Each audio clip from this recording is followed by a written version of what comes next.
الحمد للہ رب العالمین والصلاة والسلام علی سید الانبیاء والمرسلین محمد وآلہ وصحبہ اجمعین اما بعد۔ تمر کے معنی آتا ہے کھجور کے، اور خرس کے معنی اندازہ کرنا۔ درخت پر جو پھل لگے ہوئے ہیں اس کو اندازہ کر کے دیکھنا کہ یہ کتنا ہے، اور بتا جاتا ہے کہ 5 من ہے، 10 من ہے، 20 من ہے۔ اور میں نے بتایا تھا پہلے کہ بعض آدمی ایسے ماہر ہوتے ہیں کہ جو اندازہ کرتے ہیں بالکل صحیح ہوتا ہے۔ تو اسی طریقے سے اگر کسی نے خرس کا اندازہ کر دیا اور بتایا کہ 10 من کھجور نکلے گی اس پر سے، تو اس کا اعتبار کیا جائے گا۔ جی حدثنا سهل بن بكار قال حدثنا وهيب عن عمرو بن يحيى عن عباس الساعدي عن ابي حميد الساعدي رضي الله عنه قال غزونا مع النبي صلى الله عليه وسلم غزوة تبوك فلما جاء وادي حضور اقدس صلی اللہ علیہ وسلم غزوہ تبوک کے لیے جنگ کے لیے تشریف لے گئے تھے۔ اس وقت کا یہ واقعہ ذکر کر رہے ہیں کہ حضور اقدس صلی اللہ علیہ وسلم غزوہ تبوک کے لیے تشریف لے گئے۔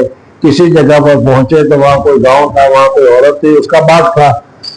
اس باغ کے پاس حضور اقدس صلی اللہ علیہ وسلم کھڑے ہوئے دیکھا، اور حضور صلی اللہ علیہ وسلم نے خرس کا درخت کے اوپر تمر کا اندازہ لگایا۔ وَإِذَا امْرَأَةٌ فِي حَدِيقَةٍ لَهَا، ایک عورت تھی جو اپنے باغ میں کھڑی تھی۔ وقال نبی صلی اللہ علیہ وسلم نے صحابہ کرام رضوان اللہ تعالیٰ علیہ مجمعین نے صحابہ کرام رضوان اللہ تعالیٰ علیہ مجمعین کو حضور اقدس صلی اللہ علیہ وسلم نے کہا اندازہ لگاؤ اس درخت کے اوپر یا اس باغ کے اوپر کتنا یا کھجور ہوگا۔ وخرس رسول اللہ صلی اللہ علیہ وسلم، صحابہ سے بھی کہا کہ تم لوگ اندازہ لگاؤ، اور حضور اقدس صلی اللہ علیہ وسلم نے بھی خود اندازہ لگایا۔ حضور صلی اللہ علیہ وسلم نے اندازہ لگایا تو 5 وسق تھا، 10 وسق تھا۔ حضور صلی اللہ علیہ وسلم کہا کہ میرا اندازہ یہ ہے کہ یہ 10 وسق ہوگا۔ پھر اس کے بعد حضور صلی اللہ علیہ وسلم نے اس عورت کو کہا کہ ابھی تولنا یا وزن کرنے کی تو ضرورت نہیں ہے، دیکھ لو تم، میں کہہ رہا ہوں کہ 10 وسق ہے، ہم تو جا رہے ہیں جنگ کے لیے، واپس آئیں گے تو پوچھیں گے کتنا ہوا۔ فقال لا ایسے ما یخذنینا فلما اتینا تبوک قال اما انها ستهب الليل ريح شديدة ولا يقومن احد۔ پھر اس کے بعد درمیان رات کو بہت زوروں کی تیز ہوا چلی، اتنی تیز ہوا چلی کہ آدمی کھڑا بھی نہیں رہ سکا۔ اور ایسے وقتوں میں جب تیز ہوا چلتی ہے تو آپ کو معلوم ہے کہ آم ہو تو آم، اور کھجور ہے تو کھجور بہت ساری گر جاتی ہے۔ سبھی ومن كان معه بعير فليعقل۔ حضور اقدس صلی اللہ علیہ وسلم فرمایا کہ جس کے پاس اونٹ ہو سواری میں وہ اونٹ کو بھی باندھ لے، کہیں ایسا نہ ہو کہ ہوا میں اونٹ چلا جائے۔ جی فأقلناها وهبت ريح شديدة فقام رجل فألقته بجبلي الطيء وأهدى ملك أيلة للنبي صلى الله عليه وسلم بغلة بيضاء۔ حضور اقدس صلی اللہ علیہ وسلم کے لیے کھچر سفید ہدیہ کیا۔ وكساه بردا وكتب له ببحره فلما أتى وادي القرى قال للمرأة كم جاءت حديقة۔ حضور اقدس صلی اللہ علیہ وسلم واپس ہوئے تو اسی عورت کو اسی کھیتی میں اسی باغ میں حضور صلی اللہ علیہ وسلم نے اس عورت کو پوچھا اور بتا کہ بھائی ہم نے اندازہ لگایا تھا کہ اس میں 5 من کھجور ہوگی، 10 من کھجور ہوگی، اور تم نے اس کو توڑا ہے، وزن کیا ہے، تو بتا کتنی ہوئی، کم جات۔ قالت عشرة أوسق۔ عورت نے کہا کہ یا رسول اللہ صلی اللہ علیہ وسلم میں نے تو وزن کیا تو 10 وسق وہ کھجور ہوئی، یعنی اتنی جتنی حضور اقدس صلی اللہ علیہ وسلم نے خود اندازہ کی تھی۔ وقال النبي صلى الله عليه وسلم إني متعجل إلى المدينة فمن أراد منكم أن يتعجل معي فليتعجل۔ اس کے بعد حضور اقدس صلی اللہ علیہ وسلم کہا کہ بھائی ہمیں مدینہ جان واپسی ہو رہی ہے، اور واپسی میں جتنا آدمی، یہ تو جانتے ہو تم کہ واپسی میں جتنا زیادہ گھر کے قریب ہوتا ہے اتنی زیادہ جلدی آ جاتی ہے۔ واپسی میں شوال میں آنے میں اتنی جلدی آنی ہوتی جتنی شعبان میں گھر جانے میں جلدی ہوتی ہے۔ اسٹیشن پر پہنچ گئے وہاں سے جلدی فلیتعجل۔ فلما قال ابن بكار كلمة معناه أشرف على المدينة قال هذه طابة۔ حضور اقدس صلی اللہ علیہ وسلم نے مدینہ منورہ پر نظر ڈالی تو فرمایا کہ شہر کا نام طابہ ہے، پاکیزہ، اصل نام اس کا یثرب تھا۔ جی فلما رأوه قال هذا جبل يحبنا ونحبه۔ حضور اقدس صلی اللہ علیہ وسلم نے پہاڑ دیکھا۔ مدینہ منورہ اگر جانا نصیب ہو تو دیکھو گے کہ مدینہ منورہ کے باہر دروازہ باہر کھڑے رہو گے تو سامنے ایک پہاڑ نظر آتا ہے، لائن لگی ہوئی ہے، سمجھنا وہ پہاڑ جبل احد ہے۔ حضور اقدس صلی اللہ علیہ وسلم نے فرمایا جبل احد ہمارے ساتھ محبت کرتا ہے اور ہم جبل احد کے ساتھ محبت کرتے ہیں۔ معلوم ہوا کہ بعض جماعت کے ساتھ بھی قلبی تعلق ہوتا ہے، محبت ہوتا ہے، اور اسی وجہ سے حضور اقدس صلی اللہ علیہ وسلم نے فرمایا کہ جبل احد جنت میں بھی جائے گا. هذا جبل يحبنا ونحبه الا اخبركم بخير دور الانصار. میں تم کو انصار کے بہترین گھر بتاؤں کون کون سے ہیں؟ قالوا بلى قال دور بني نجار. بنی نجار حضور صلی اللہ علیہ وسلم ننیحال والے ان کے گھر بہت اچھے ہیں. ثم دور بني عبد الاشهل ثم دور بني ساعدة او دور بني الحارث بن الخزرج وفي كل دور الانصار. اور ہر انصار کا گھر بہتر ہے لیکن اس میں جو کیا ہے حضور صلی اللہ علیہ وسلم کے ننیحال والے کا گھر ہے وہ بہت ہی زیادہ خیر والے ہیں برکت والے ہیں. جی يعني خيرا. قال ابو عبد الله كل بستان عليه حارث. ہر باغ کے اس کے چاروں طرف دیوار لگی ہو تو اس کو بستان سے حدیقہ سے تعبیر کیا جاتا ہے. وما لم يكن عليه حارث لا يقال حديقة. اور جس کے لیے دیوار نہ ہو ویسے ہی درخت تو بہت سارے لگے ہوئے ہیں لیکن چار طرف سے دیوار سے احاطہ نہیں کیا گیا تو اس کو بستان نہیں کہتے. وقال سليمان بن بلال حدثني عمرو ثم دار بني الحارث بن الخزرج ثم بني ساعدة. وقال سليمان عن سعد بن ابي سعيد عن عمارة بن غزية عن عباس عن ابي رضي الله عنه عن النبي صلى الله عليه وسلم قال احد جبل يحبنا ونحبه. باب العشر فيما يسقى من زمین میں عشر لینا 10واں حصہ واجب ہوگا. اگر 10 کلو اناج پیدا ہوا ہے تو 1 کلو اللہ کے راستے میں دیا جائے گا. 10 من پیدا ہوا ہے 1 من دیا جائے گا. اس کو عشر کہا جاتا ہے. اور عشر کی شرط یہ ہے کہ جو پیداوار ہوئی ہو وہ آسمان کے پانی سے ہوئی ہو. اگر کس نے اپنی ٹنکی کا پانی استعمال کیا ہے یا نہر کا پانی استعمال کیا ہے تو اس کو نہر کے پانی کے استعمال کرنے پر خرچہ ہوگا. اس وجہ سے شریعت کے رب نے رعایت کی ہے اور عشر کی جگہ پر پھر خمس واجب ہوگا. جی باب العشر فيما يسقى من ماء السماء والماء الجاري ولم يرى عمر بن عبد العزيز في العصر شيئا. اصل کے معنی ہے شہد کی. اگر کسی کی جنگل میں یا باڑی میں شہد لگا ہوا اس میں سے شہد نکلا تو شہد کے اوپر کچھ واجب ہوگا کہ نہیں؟ کہا کہ شہد پر کچھ واجب نہیں ہوگا. جی حدثنا سعيد بن ابي مريم قال حدثنا عبد الله بن وهب قال اخبرني يزيد عن ابن شهاب عن سالم بن عبد الله عن ابي رضي الله عن النبي صلى الله عليه وسلم قال فيما سقط السماء والعيون او كان عثريا العشر وما سقي بالنضح نصف العشر. قال ابو عبد الله هذا تفسير الاول لانه لم يوقت في الاول يعني حديث ابن عمر رضي الله عنهما فيما سقط السماء والعشر. وبين في هذا ووقت والزيادة مقبولة والمفسر يقضي على المبهم إذا رواه أهل الثبت كما روى الفضل بن عباس رضي الله عنهما أن النبي صلى الله عليه وسلم لم يصلي في الكعبة وقال بلال رضي الله عنه قد صلى فأوقظ بقول بلال رضي الله عنه وترك قول الفضل رضي الله عنه. باب ليس فيما دون 5 أوسق صدقة. ہر چیز کا ایک نصاب مقرر ہے. اس نصاب کے برابر ہوگا تو زکات یا جو کچھ عشر ہوگا وہ واجب ہوگا. اگر نصاب کے برابر نہیں ہے تو واجب نہیں ہوگا. یہاں پر نصاب بیان کیا گیا ہے کہ 5 وسق ہو تو اس صورت میں اس کے اوپر واجب ہوگا. جی حدثنا مسدد قال حدثنا يحيى قال حدثنا مالك قال حدثني محمد بن عبد الله بن عبد الرحمن بن ابي صعصعة عن ابيه عن ابي سعيد الخدري رضي الله عنه عن النبي صلى الله عليه وسلم قال ليس فيما اقل من 5 اوسق صدقة ولا في اقل من 5 ذود صدقة ولا في اقل من 5 اواق من الورد صدقة.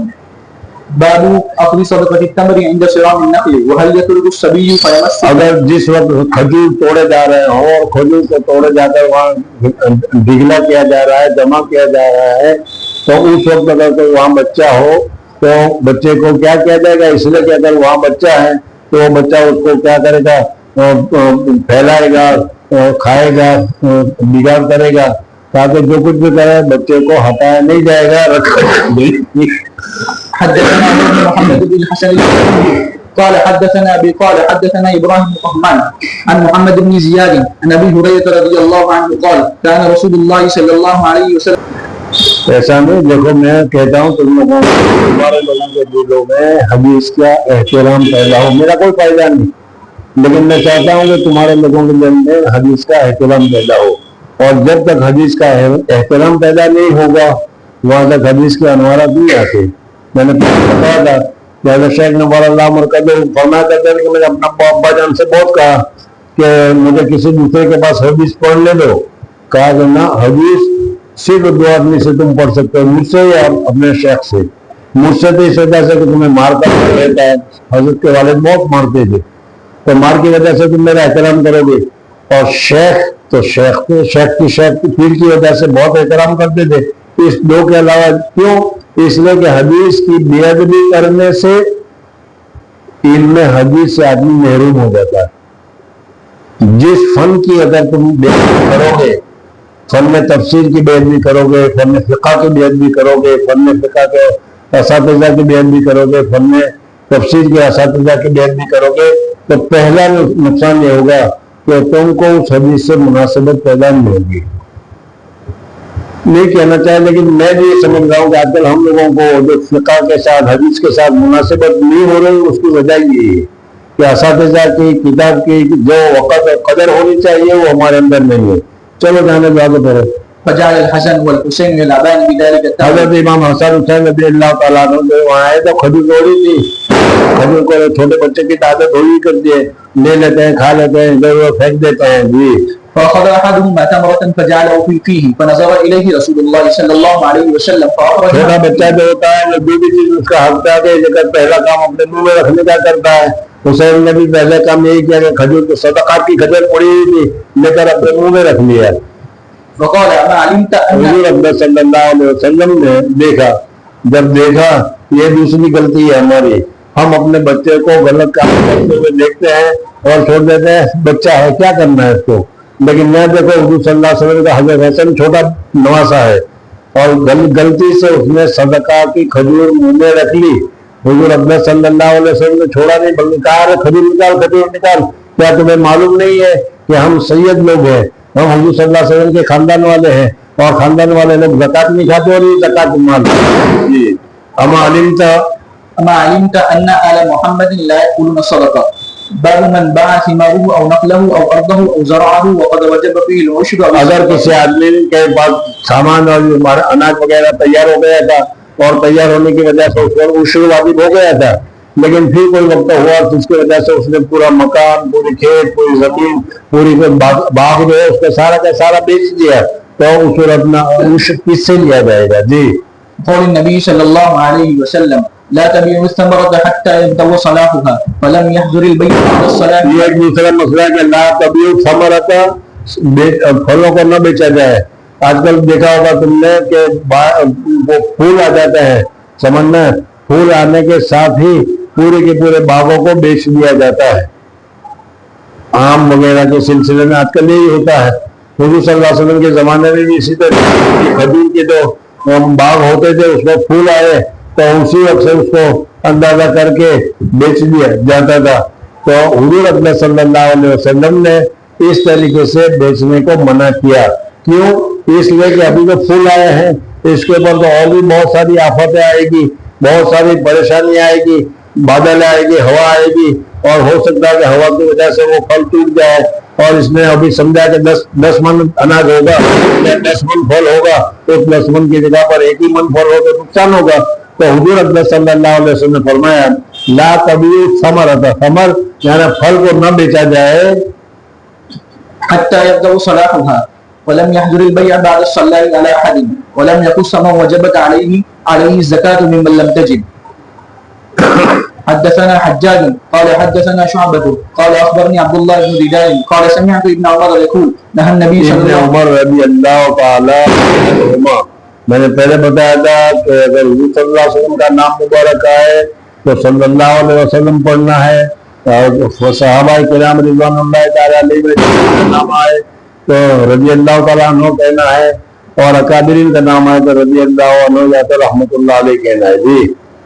نهى النبي صلى الله عليه وسلم عن بيع التمر حتى يبدأ صلاحها وكان إذا سئل عن صلاحها قال حتى تذهب عاهته. حدثنا عبد الله بن يوسف قال حدثني الليث قال حدثني خالد بن يزيد عن عطاء بن أبي رباح عن جابر بن عبد الله رضي الله عنهما قال نهى النبي صلى الله عليه وسلم عن بيع الثمار حتى یعنی جب تک اس میں کھانے کے قابل نہ ہو جائے، استعمال کرنے کے قابل نہ ہو جائے، وہاں تک اس کو بیچنا جائز نہیں ہے. جی. حدثنا قتيبة عن مالك عن حميد عن انس بن مالك رضي الله عنه ان رسول الله صلى الله عليه وسلم نهى عن بيع الثمار حتى تزهي. تزهي کے معنی متلون ہو جائے، رنگین ہو جائے، یعنی پیلے پیلے جب پکنے کے قریب آ جاتا ہے تو پھل پیلے ہو جاتے ہیں. تو اس طریقے سے جب پکنے کے قریب ہو جائے اب بیچ دو تو اب بیچنا جائز ہے جی. قال حتى تحمار. سرخ ہو جائے جی. باب هل يشتري صدقته ولا بأس أن يشتري صدقة غيره لأن النبي صلى الله عليه وسلم إنما نهى المتصدق خاصة عن الشر ولم ينهى عن غيره. اگر تمہارے اوپر 5 کلو کھجور صدقہ میں نکالنا ضروری ہوا اور تم نے نکالی 5 کلو اور کوئی دوسرا آدمی آیا اور اگر کہا کہ بھائی مجھے کھجور کی ضرورت ہے 5 کلو مجھے بیچ دو اور تم نے بیچ دیا تو یہ جائز ہے اور اب یہ پیسے صدقہ میں لے لیے جائیں گے جی. حدثنا يحيى بن بكير قال حدثنا الليث عن بكير عن ابن شهاب عن سالم أن عبد الله بن عمر رضي الله عنهما كان يحدث أن عمر بن الخطاب تصدق بفرس في سبيل الله فوجده يباع فأراد. حضرت عمر فاروق رضی اللہ تعالیٰ عنہ کے پاس ایک گھوڑا تھا. وہ گھوڑا ایک آدمی کا حضرت عمر فاروق رضی اللہ تعالیٰ عنہ نے دے دیا تو لے بھائی یہ گھوڑا لے جاؤ اس کے اوپر سوار ہونا اور کیا جہاد کرنا کام کرنا تجھے کام آئے گا فری میں دے دیا. وہ لے گیا اور لینے کے بعد پھر اس نے کیا ہے اس گھوڑے کو بازار میں بیچنا شروع کیا. حضرت عمر فاروق رضی اللہ تعالیٰ عنہ کو پتا چلا تو حضرت عمر فاروق رضی اللہ تعالیٰ عنہ سمجھے کہ میرا ہی دیا ہوا تو گھوڑا ہے میں نے فری میں اس کو دیا ہے اب بیچ رہا ہے تو میں اگر اس سے خرید لوں تو ظاہر بات ہے کہ میری رعایت کرے گا تو مجھے فائدہ ہوگا. تو لیکن اس کرنے سے پہلے انہوں نے حضور صلی اللہ علیہ وسلم سے مشورہ کرنا مناسب سمجھا. حضور صلی اللہ علیہ وسلم سے مشورہ کیا تو حضور صلی اللہ علیہ وسلم نے فرمایا تم نے صدقہ دے دیا اب پھر اس کو دوبارہ مت خریدو اس لیے کہ دوبارہ خریدو گے تو کیا کہ تم اپنے صدقے کو واپس لے لو گے اور پھر کم پیسے میں ملے گا اس وجہ سے فائدہ پیسے کا بھی تمہیں ہوگا تو یہ مناسب نہیں ہے جی. فأراد أن يشتري محمد النبي صلى الله عليه وسلم فاستأمره فقال لا تعود في صدقته فبذلك كان ابن عمر لا يترك أن يبتاع شيئا تصدق به إلا جعله صدقة. حدثنا عبد الله بن يوسف قال أخبرنا مالك بن أنس عن زيد بن أسلم عن أبيه قال سمعت عمر رضي الله عنه يقول حملت على فرس في سبيل الله فضاعه الذي كان عنده فأردت أن أشتري. وہی واقعہ جو ایک آدمی کو میں نے دیا تھا اس نے اس کی قدر نہیں کی.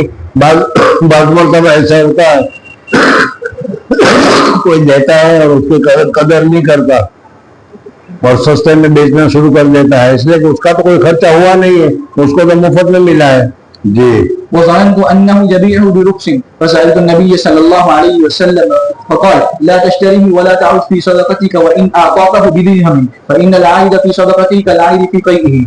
صدقہ کرنے کے بعد پھر اس میں عائد کرنا بہت سارے میں نے تمہیں 10 روپے دیے تھے واپس کرو میرے 10 روپے ہدیے میں دیے تھے صدقہ میں دیے تھے اور پھر بنتا نہیں یا پھر کام نہیں کیا تو پھر وہ کہتا کہ میرے 10 روپے واپس کرو. ہوتا ہے کہ نہیں ایسا سمجھنا ہے. تو جو صدقہ کر دیا جائے اور پھر اس کے بعد اس کو واپس لیا جائے تو اس کی مثال حدیث پاک میں بتائی گئی ہے جیسے قے کرنے کے بعد اس قے کو پھر کھایا جائے. اس وجہ سے صدقہ کرنے کے بعد پھر اس کو واپس نہیں کرنے چاہیے جی. باب ما يذكر في الصدقة للنبي صلى الله عليه وسلم وآله. حدثنا آدم قال حدثنا شعبة قال حدثنا محمد بن زياد قال سمعت أبا هريرة رضي الله عنه قال أخذ الحسن بن علي تمرة من تمر الصدقة. حضرت حسن رضی اللہ تعالیٰ عنہ نے کھجور کے صدقہ کی کھجور لے لی اور کھا لیا. فجعل فيه وقال النبي صلى الله عليه وسلم نکال اس لیے کہ صدقہ کا کھانا سید حضرات کے لیے زکات کا کھانا جائز نہیں ہے جی. ليطرحها ثم قال ما شعرت الا ناكل الصدقه. باب الصدقه على موالي ازواج النبي صلى الله عليه وسلم. ازواج النبی اگر نبی کریم صلی اللہ علیہ وسلم کے اہلیہ محترمہ اگر کسی آدمی کو آزاد کر دے تو وہ موالی کہا جاتا ہے. جیسے حضرت عائشہ صدیقہ رضی اللہ تعالیٰ عنہ نے بریرہ کو آزاد کر دیا تھا تو ایسی جیسے سید حضرات کو وہ کھانا جائز نہیں ہے اس طریقے سے سید نے اگر اپنے غلام کو آزاد کیا ہے موالی ہے تو اس کے لیے کیا حکم ہے جی. حدثنا سعيد بن عفير قال حدثنا ابن وهب عن يونس عن ابن شهاب قال حدثني عبيد الله بن عبد الله عن ابن عباس رضي الله عنهما قال وجد النبي صلى الله عليه وسلم شاة ميتة أعطيتها أولاد لميمونة من الصدقة. حضرت میمونہ رضی اللہ تعالیٰ عنہ حضور صلی اللہ علیہ وسلم کے زوجہ محترمہ ہے ان کی ایک آزاد کردہ باندی تھی. ان باندی کو کسی آدمی نے کوئی بکری دی تھی وہ بکری مر گئی جی. قال النبي صلى الله عليه وسلم الا ان دفعت. جب بکری مر گئی تو بکری مرنے کی وجہ سے بغیر ذبح ہو گئی تو وہ کھانا جائز نہیں ہے تو انہوں نے بکری کو پھینک دیا. تو حضور اکبر صلی اللہ علیہ وسلم نے فرمایا کہ بھائی بکری کو پھینک کیوں دیا, اس کا چمڑا نکال لیتے. بکری کا چمڑا تو ناپاک ہے, بیچنا جائز نہیں ہے اسی حالت میں, لیکن چمڑا نکال لیتے. چمڑا نکالنے کے بعد اس کو پکا لیتے, اور پکانے کے بعد اس چمڑے کو بیچنا یا اس چمڑے سے چپل وغیرہ بنانا سارا جائز ہوتا تھا. تو حضور صلی اللہ علیہ وسلم نے فرمایا کہ حلن دفعتموها, تم نے اسے نفع حاصل کیوں نہیں کیا؟ قالوا انها میتۃ قال صحابہ نے کہا, حضرت مطہرات نے کہا, یا رسول اللہ صلی اللہ علیہ وسلم وہ تو بکری مردہ ہو گئی تھی, اور مردہ تو ناجائز ہے, ناپاک ہے, اسے بھی استعمال کرنا جائز نہیں ہے. قال انما حرم اكلها. حضور صلی اللہ علیہ وسلم فرمایا کہ اس کا کھانا حرام ہے, لیکن کھانے کی جگہ پر اگر اس کا چمڑا تم نکال لیا جاتا اور پھر اس صورت میں اس چمڑے کو استعمال کرتے پاک کر کے تو جائز تھا. حدثنا آدم قال حدثنا شعبة قال حدثنا الحكم عن إبراهيم عن الأسود عن عائشة رضي الله عنها أنها أرادت أن تشتري برية للعتق. حضرت بریرہ رضی اللہ تعالیٰ نے ایک باندھی تھی. حضرت عائشہ صدیقہ رضی اللہ تعالیٰ نے کیا بہت کثرت سے آیا کرتی تھی. ایک مرتبہ حضرت عائشہ صدیقہ رضی اللہ تعالیٰ نے ارادہ کیا کہ مجھے ایک باندھی آزاد کرنی چاہیے. سمجھنا ہے, وہ لوگ بہت نیک کام کیا کرتے تھے, ہم پیسے جمع کیا کرتے ہیں. سمجھنا ہے, حضرت عائشہ صدیقہ رضی اللہ تعالیٰ نے کہا کہ میرا ارادہ ہے کہ میں باندھی آزاد کروں, اس لیے کہ باندھی کو آزاد کرنے کی بڑی فضیلت ہے. تم جس باندھی کو آزاد کرو گے تو اس کے اس عضو پر اللہ تعالیٰ تمہارے عضو کو جہنم سے آزاد کرے گا. حدیث میں اتنے میں حضرت بریرہ آئی, باندھی تھی کسی دوسرے کی, اور بریرہ نے حضرت عائشہ صدیقہ رضی اللہ تعالیٰ کے پاس کچھ مال مانگا تھا, آپ مجھے کچھ صدقہ کر لیجیے. پوچھو بھائی کیوں, کیا کرنا ہے؟ کہا کہ میرے مالک نے میرے ساتھ معاملہ کیا ہے کہ اتنا سونا دے دو تم, 100 روپے, 200 روپے, 900 روپے, 800 روپے, 1000 روپے, جو بھی ایک طے کر لی, اتنا روپیہ تم اگر مجھے دے دو گی تو میں تمہیں آزاد کر دیتا ہوں. اس لیے اب حضرت بریرہ رضی اللہ تعالیٰ عنہ اس مقدار کے پیسے جمع کرنے کی فکر میں لگ گئی. حضرت عائشہ صدیقہ رضی اللہ تعالیٰ عنہ سے کہا کہ میری کچھ مدد کیجیے. حضرت عائشہ صدیقہ رضی اللہ تعالیٰ نے کہا کہ بھائی میں نے بھی کئی دنوں سے میں سوچ رہی ہوں کہ غلام آزاد کروں, تو اگر میں تجھی کو آزاد کر دوں تو بہت اچھا ہے کہ تم ہماری جانی پہچانی بھی ہو, ہمارے پاس آتے جاتے بھی رہتے ہو, اور تمہیں ضرورت بھی ہے, تو چلو میں تمہیں ہی آزاد کر دوں. اپنے مالک سے جا کر بات کرو کہ بھائی اتنے پیسے تم نے مجھ سے مانگے تھے, اتنی جگہ پر اتنے پیسے حضرت عائشہ دے رہی ہے اور مجھے آزادی مل جائے گی, تمہیں منظور ہے تو میں اس کے پاس سے لے آؤں. تو اس کے مالک نے کہا کہ ایک شرط ہے.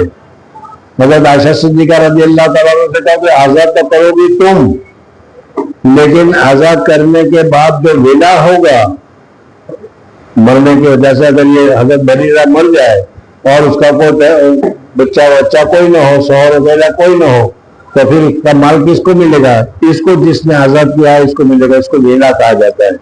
تو اس کے مالک نے کہا کہ ویلا مجھے ملے گا. حضرت عائشہ صدیقہ رضی اللہ تعالیٰ عنہ سے حضرت بریرہ نے کہا کہ ویلا کا حقدار وہ خود بننا چاہتا ہے. حضرت عائشہ صدیقہ رضی اللہ تعالیٰ عنہ نے حضور صلی اللہ علیہ وسلم سے پوچھا کہ میں بریرہ کو آزاد کرنا چاہتی ہوں, لیکن اس کا جو مالک ہے وہ ویلا اپنے پاس, ویلا سمجھ میں آ جائیں گے, ویلا اپنے پاس رکھنا چاہتا ہے. حضور اکرم صلی اللہ علیہ وسلم نے کہا یہ نہیں ہو سکتا, جو آزاد کرے ویلا اسی کا حق ہے, اس لیے تم اس کو خرید لو, آزاد کر دو, ویلا تمہیں کو ملے گا. جی. وأراد مواليها أن يشتريت ولاءها فذكرت عائشة للنبي صلى الله عليه وسلم فقال له النبي صلى الله عليه وسلم اشتريها. حضور اکرم صلی اللہ علیہ وسلم نے فرمایا کہ تم بے درک حضرت بریرہ کو خرید لو, حضرت بریرہ کا ویلا تمہیں کو ملے گا. وہ کتنی شرط لگا رہے, کتنے دستاویز تیار کر لے, اس کو نہیں ملے گا. جی. فإنما الولاء لمن أعتق.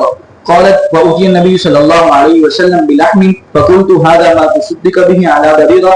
اگر دوسرا مسئلہ یہاں درمیان میں ذکر کیا گیا کہ حضرت بریرہ رضی اللہ تعالیٰ عنہ کو کسی نے صدقہ میں گوشت دیا.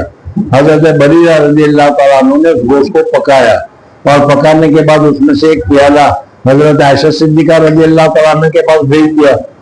حضور اکرم صلی اللہ علیہ وسلم کی کھانے کی باری تھی وہاں, تو حضرت عائشہ نے کہا کہ بھئی یہ بریرہ کو کسی نے صدقہ دیا ہے اور آپ تو صدقہ کھاتے نہیں, یہ صدقہ کا گوشت ہے جو بریرہ کو کسی نے بھیجا تھا اور یہ ہم نے پکا لیا ہے یہ یا بریرہ نے پکا کر بھیجا ہے جو بھی کچھ ہو.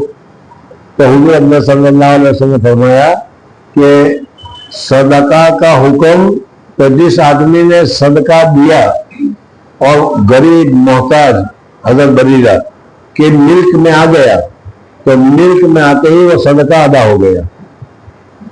اب یہ گوشت بریرہ کی ملک کا ہو گیا, سمجھنا ہے, اور بریرہ نے اپنے ملک میں سے دیا ہے, اس وجہ سے وہ صدقہ نہیں ہے, وہ ہدیہ ہے, کھانا جائز ہے, مجھے واپس لاؤ.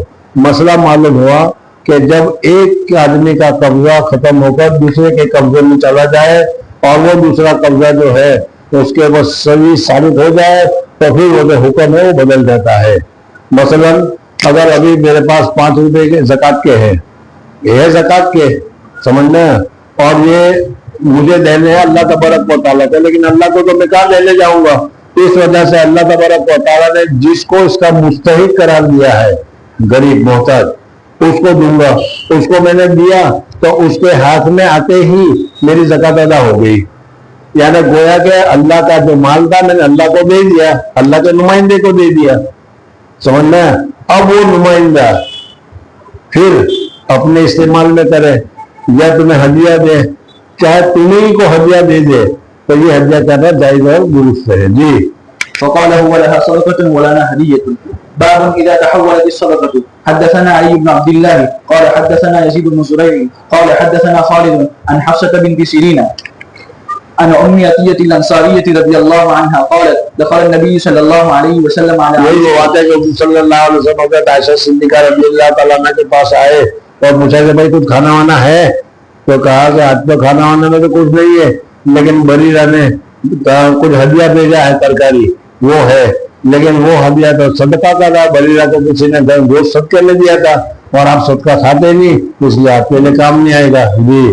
هل عندكم شيء؟ فقالت لا إلا شيء بعثت به إلينا نصيبة من الشاة التي بعثت لها من الصدقة. فقال إنها قد بلغت. حضور اکرم صلی اللہ علیہ وسلم فرمایا کہ جب وہ زکوٰۃ دینے والے نے یا صدقہ کرنے والے نے صدقہ کر لیا اور مالک کے ہاتھ میں پہنچ گیا, صدقہ ادا ہو گیا, اب یہ اس کا اپنی ذاتی مالکی کی چیز ہو گئی, اب وہ صدقہ باقی نہیں رہا, اب وہ ہمیں ہدیہ کرتا ہے تو ہمارے لیے جائز اور درست ہے. جی. حدثنا يحيى بن موسى قال حدثنا وكيع قال حدثنا شعبة عن قتادة عن انس رضي الله عنه ان النبي صلى الله عليه وسلم أوتي بلحم تصدق به على بريرة فقال هو عليها صدقة وهو لنا هدية. وقال ابو داود انبأنا شعبة عن قتادة سمع انس رضي الله عنه عن النبي صلى الله عليه وسلم باب اخذ الصدقة من الاغنياء وترد في الفقراء حيث كانوا. یعنی صدقہ کا جو مال ہوگا وہ مالک سے یعنی مالدار آدمیوں سے زکوٰۃ وصول کی جائے گی اور غربا جہاں بھی ہو جو بھی ہو اس غربا پر خرچ کیا جائے گا. یہ پہلے بتا دیا تھا کہ تو خود من اغنیائہم وترد علی فقرائہم, جس جگہ پہ زکوٰۃ ہو, راندری کی زکوٰۃ ہو تو راندر بھی بہت سارے غربا ہوں گے, ان کے اوپر خرچ کرنا یہ سب سے زیادہ اعلیٰ ہے, سب سے زیادہ افضل ہے. لیکن اگر راندر سے زیادہ صورت میں اگر غربا ہو تو راندر کی زکوٰۃ صورت میں خرچ کرنا بھی جائز اور درست ہے. حضور اکرم صلی اللہ علیہ وسلم کے پاس بحرین سے زکوٰۃ آتی تھی, بحرین سے زیادہ مدینہ منورہ میں لوگ محتاج تھے, اس وجہ سے وہ زکوٰۃ مدینہ میں تقسیم ہوتی تھی. جی.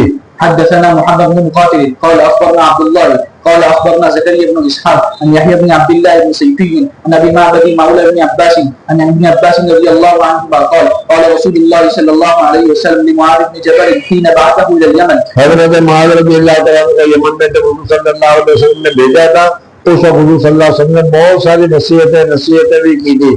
میں نے بتایا تھا کہ سب سے پہلے جب ہم نے اصول شاسی پڑھی اور اصول شاسی کا جب قیاس آیا تو یہ حدیث بیان کی گئی, اسی وقت سے سب سے پہلے حدیث سن ہوگی. جی.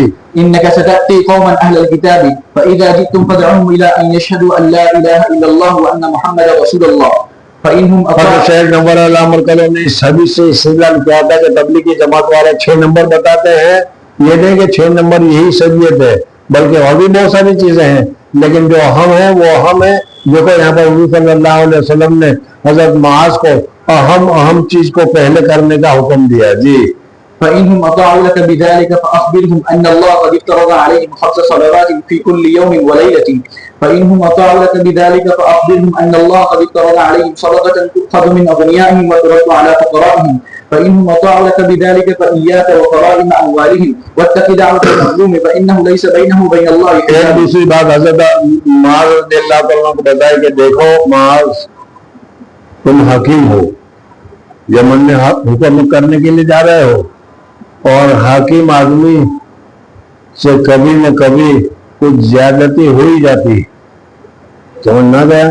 تو تم اپنے محکوموں پر ظلم مت کرنا، اس لیے کہ اگر تم نے اپنے محکوموں پر ظلم کیا تو مظلوم آدمی کی جو ہے، مظلوم آدمی کچھ نہیں کہتا، سمجھنا ہے، لیکن اس کے دل میں رنج ہوگا، جلن ہوگا، اس کے دل میں تکلیف ہوگی، اس کے دل سے ایک آہ نکلے گی، میرے ساتھ ایسا کیوں کیا گیا، سمجھنا ہے۔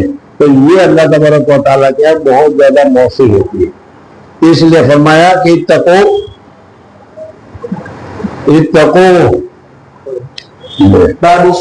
باب صلاة الإمام واتقي دعوة المظلوم فإنه ليس بينه وبين الله حجاب. سیدھے کوئی پردہ نہیں، سیدھی دعا قبول ہو جاتی ہے۔ بعد میں بات ہے کہ اللہ تعالیٰ قبول تو کر دیتا ہے لیکن سزا کب دیتا ہے وہ بعد میں ہوتا ہے، اس لیے کبھی ہمارے لیے سزا کا حکم تو وہاں سے ہو گیا ہے، ہم نے ظلم کیا ہے، لیکن اس کا وجود آتے آتے مہینہ 1.5 مہینہ نکل جاتا ہے اور ہم زمان سے بھول بھی جاتے ہیں، لیکن یہ مظلوم جو ہے اس کی بد دعا، مظلوم کی بد دعا کا اثر کبھی ضائع نہیں جاتا، یاد رکھنا ہے جی۔ باب صلاة الإمام ودعائه لأصل صاحب الصدقة وقوله تعالى خذ من أموالهم صدقة تطهرهم. اگر کوئی آدمی صدقہ لے کر آئے تو پھر اس صورت میں امام کو چاہیے کہ اس کے صدقہ کو، زکات کو وصول کرنے کے بعد دعا کرے، اللہ تعالیٰ تمہارے مال میں برکت ادا کرے، اللہ تعالیٰ تمہارے مال کو ضائع ہونے سے بچائے، اگر اس قسم کی دعا کرنی چاہیے جی۔ تزكيهم بها وصلي عليهم الآية. حدثنا حفص بن عمر قال حدثنا شعبة عن عمرو بن مرة عن عبد الله بن أبي بكر رضي الله عنهما قال كان النبي صلى الله عليه وسلم إذا أتاه قوم بصدقته قال اللهم صل على آل فلان. صلی کے معنی صلوات کے ہیں، درود کے ہیں، رحمت کے ہیں، حضور صلی اللہ علیہ وسلم کے علاوہ کسی پر درود پڑھنا جائز ہے کہ نہیں ہے؟ اگر نہیں ہے تو حضور صلی اللہ علیہ وسلم نے یہاں فرمایا اللہم صلی علی آل فلانین، تو معلوم ہوا کہ اگر حضور صلی اللہ علیہ وسلم کسی کے لیے پڑھ رہا ہے تو یہ جائز ہے۔ دوسرا مسئلہ یہ معلوم ہوا کہ حضور اکبر صلی اللہ علیہ وسلم نے اس کو جو صدقہ لے کر آیا حضور صلی اللہ علیہ وسلم نے اس کے لیے دعا فرمائی کہ اللہ تعالیٰ تمہارے مال میں برکت عطا کرے جی۔ فأتاه أبي بصدقته فقال اللهم صل على آل أبي أوفى. باب ما يستخرج من البحر. سمندر سے اگر کوئی چیز نکلے تو اس کے اوپر خمس واجب ہوگا یا خمس واجب نہیں ہوگا؟ ریکاب جو زمین میں گڑی ہوئی چیز ہے، دفینہ ہے، اس میں تو واجب ہوگا، لیکن سمندر میں سے اگر کچھ نکلے تو پھر اس صورت میں اس پر کچھ واجب نہیں ہوگا۔ سمندر میں سے بھی بہت ساری چیزیں نکلتی ہے، سمجھنا ہے نا۔ ایک تو ہوتی ہے ویل مچھلی، اور ویل مچھلی یا تو الٹی کرتی ہے، یا ویل مچھلی جو ہے پاخانہ کرتی ہے۔ وہ پاخانہ جو ہے کھارے پانی میں رہ کر وہ کیا ہوتا ہے، اس میں تبدیلیاں ہوتی رہتی ہے، اور تبدیلیاں رہ کر امبر بن جاتا ہے۔ اتر دیکھا ہوگا نا،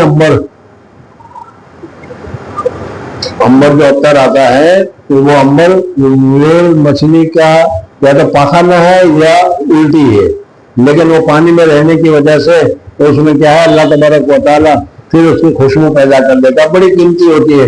تو سمندر میں جو بھی ڈالو گے، سمندر کوئی بھی کسی وقت بھی کوئی بھی چیز اپنے اندر رکھتا نہیں، ڈبو نہیں دیتا، بلکہ وہ سمندر پھر اس کو باہر نکال دیتا ہے۔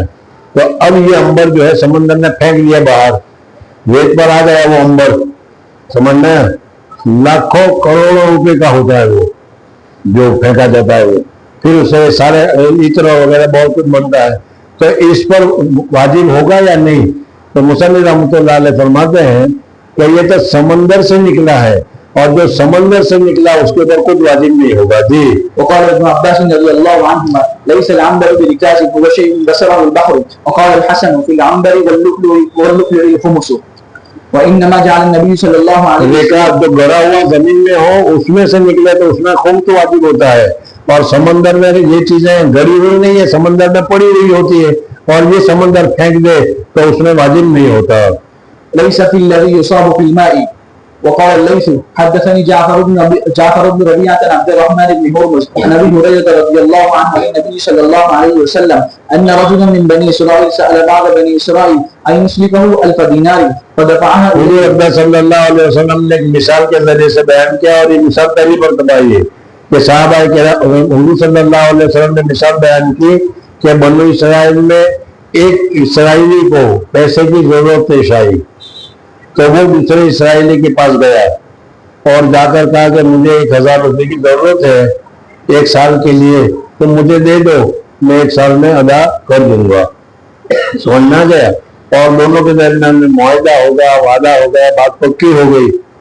اس نے 1000 روپے لے لیے, اور پھر 1000 روپے لینے کے بعد یہ آدمی کئی سفر میں چلا گیا, دور جگہ چلا گیا, یہاں تک کہ جو 1 سال کی تاریخ تھی اس تاریخ میں یہ آدمی اس جگہ پر نہیں تھا, بلکہ کیا ہے دوسری جگہ پر تھا. اب اس کے دل میں خیال آیا کہ بھائی میں نے اس کو وعدہ کیا تھا 1 سال کا, 1 سال کا وعدہ کیا تھا, اور میں تو یہاں ہوں. اگر آپ جیسے ہوتے تو کہتے ہیں جانے دے اس کو ادا کرنے کی کیا, تو جس کا لیا اس کا دیا, تو لیا کیا. لیکن یہ تو کیا ہے دیندار آدمی تھے, کہا کہ نہیں بھائی جو وعدہ کیا ہے مجھے پورا کرنا ہے.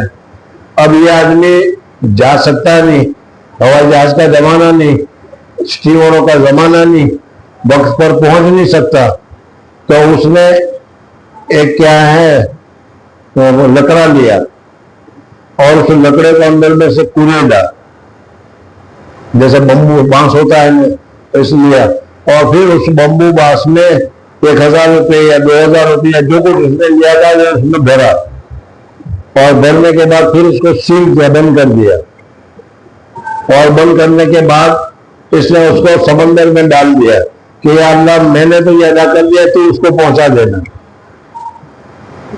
سمجھنا گیا. اب ادھر جس آدمی کو ضرورت تھی یا جو جس نے دیے تھے وہ دوسری جگہ پر تھا, سمندر کے دوسرے کنارے پر سمجھ لو. اب یہ اپنے گھر میں تھا, گھر والے نے کہا کہ بھائی گھر میں برتن لکڑے وکڑے ہے نہیں, تو آج کیا پکائیں گے, لکڑے تو ہے نہیں, ایسا کرو سمندر پر جاؤ, اور سمندر بہت ساری لکڑیوں کو باہر پھینک دیتا ہے, کچھ چن کے لے آؤ تاکہ اپنا کھانا پک سکے. یہ آدمی دریا کنارے گیا, دریا کنارے گیا اور وہاں تک اس کو چننے لگا لکڑیاں, تو اس میں اللہ تبارک و تعالیٰ نے وہی جو بمبو اس نے بھیجا تھا وہ بمبو اس کے پاس آ گیا. سمجھنا گیا. مصنف رحمۃ اللہ علیہ نے اس سے بتایا کہ حضور صلی اللہ علیہ وسلم فرمایا کہ فدفعها إليه فخرج في البحر فلم يجد مركبا فأخذ خشبة فنقرها فأدخل فيها 1000 دينار فرمى 1000 دینار تھے وہ بها في البحر. وخرج الرجل الذي كان أسلفه فإذا بالخشبة فأخذها لأهله حطبا فذكر الحديد فلما نشرها وجد المال. باب في الركاز الخمس. رکاز زمین میں جو گڑا ہوا مال ہوتا ہے, دفین ہے جس کو ہم اردو میں کہتے ہیں. سمجھنا ہے. آج کل تو بینکوں میں لوگ پیسے جمع کراتے ہیں, لیکن پہلے زمانے میں بینک وغیرہ نہیں تھے, تو وہ سونا چاندی گھروں میں جمع کر کے زمین میں دفن کر دیا کرتے تھے. آج کل بہت پرانے مکانات جو ہوتے ہیں وہ توڑتے ہیں تو اس میں سے کبھی اس قسم کی چیزیں نکلتی ہے, تو اس کو رکاز سے تعبیر کیا جاتا ہے. جی. وقال مالك بن ادریس الرکاز ذکر الجاہلیہ. تو دوسرے جاہلیہ زمانہ جاہلیت میں لوگ اپنے مال کو اس طریقے سے محفوظ کرتے تھے. فی قلیلہ وکثیرہ الخمس. چاہے وہ تھوڑا ہو یا زیادہ ہو, اس میں سے 5واں حصہ شریعت کا نکلے گا. جتنا سونا نکلے یا جتنی چاندی نکلے, جتنے روپے نکلے, اس میں سے 5واں حصہ شریعت کا ہوگا. جی. وليس المعدن بركاز. وقال قال النبي صلى الله عليه وسلم في المعدن جبار وفي الركاز الخمس. وقال عمر بن عبد العزيز بن المعدن من كل 200 5. وقال الحسن ما كان من ركاز في أرض الحرب ففيه الخمس وما كان من أرض السلم ففيه الزكاة وإن وجدت لقطة في أرض العدو فعرضها وإن كانت من العدو ففيها الخمس. یعنی دفینہ تو نہیں ملا لیکن کسی کو کسی کا پاکٹ ہی مل گیا اور وہ پاکٹ کیا ہے سونے سے بھرا ہوا ہے تو یہ لقطہ ہے لقطہ کا حکم اور ہے جی. وقال بعض الناس المعدن ركاز مثل في الجاهلية لأنه يقال أركز المعدن إذا أخرج منه شيء قيل له وقد يقال لمن وهب له شيء أو ربح ربحا كثيرا أو كثر ثمره أركست ثم ناقضته وقال لا بأس أن يكتمه ولا يؤدي الخمس. حدثنا عبد الله بن يوسف قال أخبرنا مالك عن ابن شهاب عن سعيد بن المسيب وعن أبي سلمة بن عبد الرحمن عن أبي هريرة رضي الله عنه أن رسول الله صلى الله عليه وسلم قال العجماء یعنی جانور اگر تم راستے میں چل رہے ہو جانور نے سر مار دیا اور سر مارنے کی وجہ سے تمہیں نقصان ہو گیا سمجھنا ہے تو جانور کا جو مالک ہے اس مالک کے اوپر تم دعویٰ کر سکتے ہو یا نہیں کر سکتے ہو ایک بات. یا جانور ہے اس نے چھوڑا وہ کھیت میں داخل ہو گیا اور بہت سارا دھن بہت ساری کھیتی اس نے کھا لیا تو اب اس کے اوپر کیا کیا جائے گا تو فرماتے الجماع جبار والبئر جبار اور بیل بھی جبار ہے. بیل جو ہے تم نے ایک راستہ میں کوئی کنواں کھود رکھا تھا اب اس کی منڈی وغیرہ نہیں تھی رات کو اندھیرے میں پتہ نہیں چلا کہ یہاں کنواں ہے کہ نہیں اور کوئی آدمی کنواں میں گر گیا جی. والمعدن جبار وفي الركاز الخمس اور رکاز میں جو زمین میں گڑا ہوا ہو تو اس میں سے 5واں حصہ واجب ہوگا جی. باب قول الله تعالى والعاملين عليها ومحاسبة المصدقين مع الإيمان. حدثنا يوسف بن موسى قال حدثنا أبو أسامة قال حدثنا هشام بن عروة عن أبيه عن أبي حميد الساعدي رضي الله عنه قال استعمل رسول الله صلى الله عليه وسلم رجلا من الأسد على صدقات. ایک آدمی کو حضور اکرم صلی اللہ علیہ وسلم نے صدقات کے جمع کرنے کے لیے مقرر کیا کہ بھاؤ جاؤ تم سمجھنا ہے وہاں فلانے کی بستی میں چلے جاؤ وہاں مسلمان ہیں ان کے پاس سے تم زکات وصول کر کے لے آؤ. رجلا من الأسد على صدقات بني سليم يدعى ابن اللتبية فلما اس کا نام ابن اللتبیہ تھا لوگ اس کو ابن اللتبیہ کے نام سے پہچان دے دے. وہ چندہ کرنے کے لیے گیا اور دان زکات کا مال لینے کے لیے بھیجا سمجھنا ہے اور جب وہاں سے آیا تو حضور صلی اللہ علیہ وسلم کو کہا کہ یا رسول اللہ صلی اللہ علیہ وسلم یہ 1000 روپے زکات کے یہ 1000 روپے صدقے کے اور یہ 500 روپے مجھے ہدیے نے دیے سمجھے جی. فلما جاء حاسبه باب استعمال ابن الصدقة والبانها لأبناء السبيل. حدثنا مسدد قال حدثنا يحيى عن شعبة اگر صدقے کے اونٹ ہو اور وہ دودھ دے رہا ہو تو اس کا دودھ ابن السبیل راستے میں مسافر وغیرہ ان کو لیے استعمال کرنا جائز اور درست ہے جی. حدثنا قتادة عن انس رضي الله عنه ان اناسا من عرينة اشتروا المدينة فرخص لهم رسول الله آئے تھے وہ صلی اللہ علیہ وسلم نے ان کا دودھ پلایا تھا جی. فرخص لهم رسول الله صلى الله عليه وسلم ان يأتوا ابن الصدقة فيشيروا من البانها واموالها فقتلوا الراعي واستاقوا الذود فارسل رسول الله صلى الله عليه وسلم فأتي بهم فقطع ايديهم وارجلهم وسمر اعينهم وتركهم بالحرة يعدون الحجارة. تابعه ابو قلابة وثابت وحميد عن انس رضي الله عنه. باب وسم الامام ابن الصدقة بيده. امام اگر جانور کو نشانی لگاتا ہے اونٹ کے اوپر تم نے پتہ نہیں دیکھا ہوگا کہ نہیں بہت ساری گائے ہوتی ہے اور گائے کے اوپر نشانی لگی ہوتی ہے. جو گائے کا مالک ہوتا ہے بہت ساری گائےوں کے مالک ہوتے ہیں تو وہ اپنی گائے کی پہچان کے لیے اس قسم کی کیا ہے نشانیاں لگاتے ہیں. تو مصنف رحمۃ اللہ علیہ فرماتے کہ بہت سارے زکات کے اونٹ آ جائے تو پھر اس صورت میں اس کے اوپر بھی نشانی لگا دی جائے گی کہ یہ زکات کا اونٹ ہے جی. حدثنا ابراهيم بن المنذر قال حدثنا الوليد قال حدثنا ابو عمرو قال حدثني اسحاق بن عبد الله بن ابي طلحه قال حدثني انس بن مالك قال غدوت الى رسول الله صلى الله عليه وسلم بعبد الله بن ابي طلحه ليحنكه. میں عبداللہ بن ابی طلحہ کو لے کر گیا چھوٹا بچہ تھا یہ اور میں اس وجہ سے لے کر گیا کہ میں حضور صلی اللہ علیہ وسلم کے پاس جا کر اس کی تحنیک کراؤں کہ حضور صلی اللہ علیہ وسلم کھجور کو چبا کر اس کے منہ میں رکھیں تو سب سے پہلی چیز تبرک والی حضور صلی اللہ علیہ وسلم کا لعاب مبارک اس کے پیٹ میں جائے. میں جب گیا تو میں نے دیکھا کہ حضور صلی اللہ علیہ وسلم تو اونٹوں کے اوپر نشان لگانے میں لگے ہوئے ہیں. لوہے کا ایک چیز ہوتا ہے اس کو گرم کیا جاتا ہے اور گرم کرنے کے بعد پھر ان کے اوپر لگا لیا جاتا ہے نمبر تو وہ اس کے اوپر نمبر پڑ جاتے ہیں. جی فرأيته في يده الميسم يسيم إبل الصدقة. باب فرض صدقة الفطر. مصنف رحمۃ اللہ تعالیٰ علیہ صدقہ فطر کے متعلق یہاں پر ذکر کرتے ہیں کہ اگر کوئی آدمی رمضان کے روزے رکھے اور رمضان کے روزے رکھنے کے بعد یا کیا ہے رمضان کا مہینہ گزارنے کے بعد جب عید آ جائے تو عید کے موقع پر کچھ صدقہ دینا چاہیے یا نہیں چاہیے تو کتنا دینا چاہیے. ہماری شریعت چاہتی ہے کہ ہر ایک آدمی خوشی میں شریک رہے. تو عید کا دن بڑی مسرت کا دن ہے اور جس کے پاس پیسے ہی نہ ہو کھانے کا نہ ہو وہ کیا خوش رہے گا. اس وجہ سے حضور اکرم صلی اللہ علیہ وسلم نے فرمایا کہ جو لوگ روزے رکھے ان کو چاہیے کہ ایک صدقہ فطر کی مقدار غریبوں کو دے دے تاکہ وہ لوگ بھی عید کے دن کھا پی کر خوشیاں منا سکے.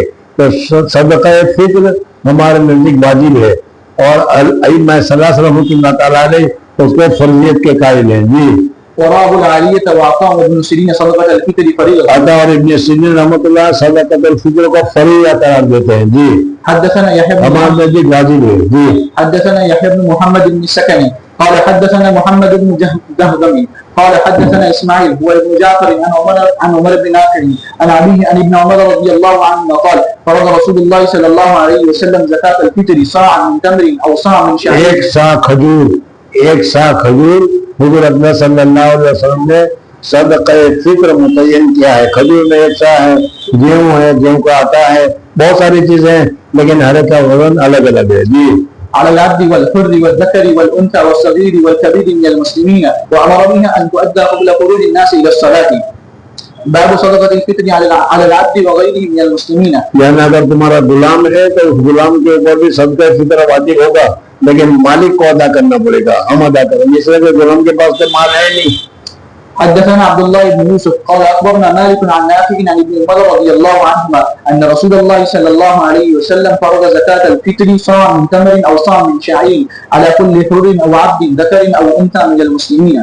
باب صدقة الفطر صاع من شعير. شعیر کہتے ہیں جو کو, اگر جو ہے تو جو کتنا ہوگا صدقہ فطر میں, وہ بتا رہے ہیں ایک صدقہ فطر ایک سا ہوگا. جی حدثنا قبيصة بن عقبة قال حدثنا سفيان عن زيد بن أسلم عن إياد بن عبد الله عن أبي سعيد الخدري رضي الله عنه قال كنا نطعم الصدقة صاعا من شعير. باب صدقة الفطر صاع من طعام. اگر کھانا دیا جائے گا تو ایک سا دیا جائے گا. جی حدثنا عبد الله بن يوسف قال أخبرنا مالك عن زيد بن أسلم عن إياد بن عبد الله بن سعيد بن أبي سرح العاملي أنه سمع أبا سعيد الخدري رضي الله عنه يقول كنا نخرج زكاة الفطر صاعا من طعام أو صاعا من شعير أو صاعا من تمر أو صاعا من أكل أو صاعا من پنیر کو کہا جاتا ہے. باب صدقة الفطر صاع من تمر. حدثنا أحمد بن يونس قال حدثنا الليث عن نافع عن عبد الله بن عمر رضي الله عنهما قال أمر النبي صلى الله عليه وسلم بزكاة الفطر صاع من تمر أو صاع من شعير. قال عبد الله فجعل الناس عدله مدعين من. یعنی اس کے لیے جو شریعت نے متعین کیا ہے, حضور صلی اللہ علیہ وسلم کے زمانے میں گیہوں مکہ مکرمہ مدینہ منورہ میں نہیں تھے. گیہوں تو عراق میں پکتے تھے, عراق میں, لیکن حضور صلی اللہ علیہ وسلم کے زمانے میں جو ہی تھا. حضور اکرم صلی اللہ علیہ وسلم مدینہ منورہ میں مکہ مکرمہ میں مکہ میں جو لوگ رہتے تھے وہ جو کھایا کرتے. جب حضرت عمر فاروق رضی اللہ تعالیٰ نے عراق کو فتح کیا تو اس وقت وہاں سے گیہوں آنے لگے. اب وہ جو کے لیے تو بتا دیا کہ صدقہ فطر میں کتنا دیا جائے گا, لیکن گیہوں کے لیے یا گیہوں کے آٹا کے لیے کیا ہوگا صدقہ فطر وہی بتایا جا رہا ہے. جی باب صاع من زبيب. حدثنا عبد الله بن منير سمع يزيد بن أبي حكيم العدوي قال حدثنا سفيان عن زيد بن أسلم قال حدثني إياد بن عبد الله بن سعد بن أبي سرح عن أبي سعيد الخدري رضي الله عنه قال كنا نعطيها في زمان النبي صلى الله عليه وسلم صاع من طعام أو صاع من تمر أو صاع من شعير أو صاع من زبيب. فلما جاء معاوية وجاءت السمراء قال أرى مدا من هذا يعدل مدين. باب الصدقة قبل العيد. اس کی نماز کے پڑھنے سے جانے سے پہلے صدقہ فطر ادا کر دینا افضل اور بہتر ہے. جی حدثنا آدم قال حدثنا حفص بن ميسرة قال حدثني موسى بن عقبة عن نافع عن ابن عمر رضي الله عنهما أن النبي صلى الله عليه وسلم أمر بزكاة الفطر قبل خروج الناس إلى الصلاة. حدثنا معاذ بن فضالة قال حدثنا أبو عمر حفص بن ميسرة عن زيد بن أسلم عن إياس بن عبد الله بن سعد عن أبي سعيد الخدري رضي الله عنه قال كنا نخرج في عهد النبي صلى الله عليه وسلم يوم الفطر صاعا من طعام. قال أبو سعيد وكان طعامنا الشعير. یعنی ہمارا کھانا کیا ہوتا تھا؟ جو ہوتا تھا، اس لیے کہ جو ہی کھایا جاتا تھا. گیہوں اس وقت نہیں ہوتے تھے جیسا میں نے ابھی بتایا. جی. والعقيق والتمر. باب صدقة الفطر على الحر والمملوك. وقال الزهري في المملوكين للتجارة یعنی جو تجارت کے لیے غلام ہو اس کے اوپر صدقہ فطر واجب ہوگا. جی. يزكي في التجارة ويزكي في الفطر. حدثنا ابو النعمان قال حدثنا حماد بن زيد قال حدثنا ايوب عن نافع عن ابن عمر رضي الله عنهما قال فرض النبي صلى الله عليه وسلم صدقة الفطر او قال رمضان على الذكر والانثى والحر والمملوك صاع من تمر او صاع من شعير فعدل الناس به نصف صاع من بر فكان ابن عمر رضي الله عنهما يعطي التمر فأعوز أهل المدينة من التمر فأعطى شعيرا فكان ابن عمر رضي الله عنهما يعطي عن الصغير والكبير حتى إن كان ليعطي عن غنية وكان ابن عمر رضي الله عنهما يعطيها الذين يقبلونها وكانوا يعطون قبل الفطر بيوم أو يومين. یعنی عید الفطر کے ایک دن یا 2 دن پہلے صدقہ فطر ادا کر دیتے تھے. قال ابو عبد الله بنية یعنی امام بخاری ابو عبداللہ سے مراد امام بخاری ہے. امام بخاری رحمۃ اللہ علیہ فرماتے ہیں کہ بنیہ یعنی بنی نافع یعنی نافع کے جو بیٹے ہیں، نافع ان کا غلام ہے، نافع کے جو بیٹے ہیں. جی. قال كانوا يعطون ليجمع للفقراء. باب صدقة الفطر على الصغير والكبير. قال ابو عمرو ورعى عمر وعلي وابن عمر وجابر وعائشة وطاووس وعطاء وابن سيرين رضي الله عنهم أن يزكي مال اليتيم. وقال الزهري يزكى مال المجنون. اگر کوئی مجنون ہے، اس کا مال تمہارے پاس ہے، نابالغ ہے، اس کا تمہارے پاس مال ہے، تو اس کی زکات دی جائے گی. یعنی اس مسئلے کو ذکر کیا. جی. حدثنا مسدد قال حدثنا يحيى عن عبيد الله قال حدثني نافع عن ابن عمر رضي الله عنهما قال فرض رسول الله صلى الله عليه وسلم صدقة الفطر صاع من شعير أو صاع من تمر على الصغير والكبير والحر والمملوك. بسم اللہ الرحمن الرحیم. کتاب المناسک. مصنف رحمۃ اللہ تعالی علیہ نے زکات کے مسائل کو تمہارے سامنے، صدقہ فطر کو تمہارے سامنے بیان کرنے کے بعد اب یہاں سے چوتھا چیز ہے حج. اس حج کو تمہارے سامنے ذکر کیا. بنی الاسلام والا خمس، اس میں ایک گویا کہ 5واں درجہ ہے اور یہ حج کرنا فرض ہے.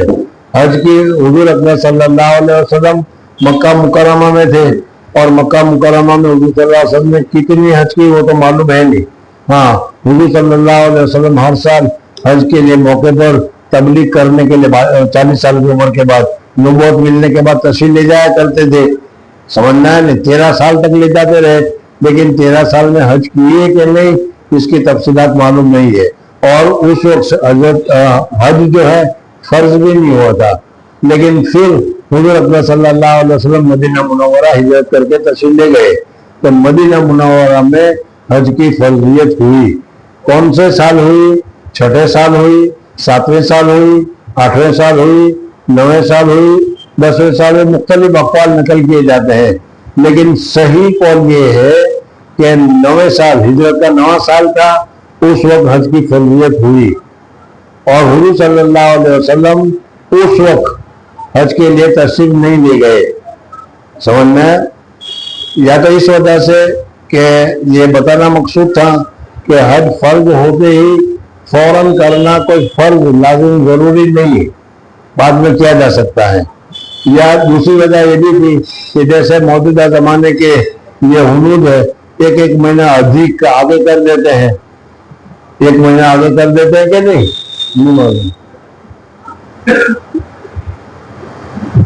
اور کس نے کیا بتایا معلوم ہے کہ نہیں کہ 1 مہینہ آگے پیچھے کر دیتے ہیں؟ نہیں معلوم. نہیں معلوم تو جاؤ بیوقوف لوگ، ان لوگوں کو تو کہاں اچھا آئس کریم ملتا ہے وہ معلوم ہے.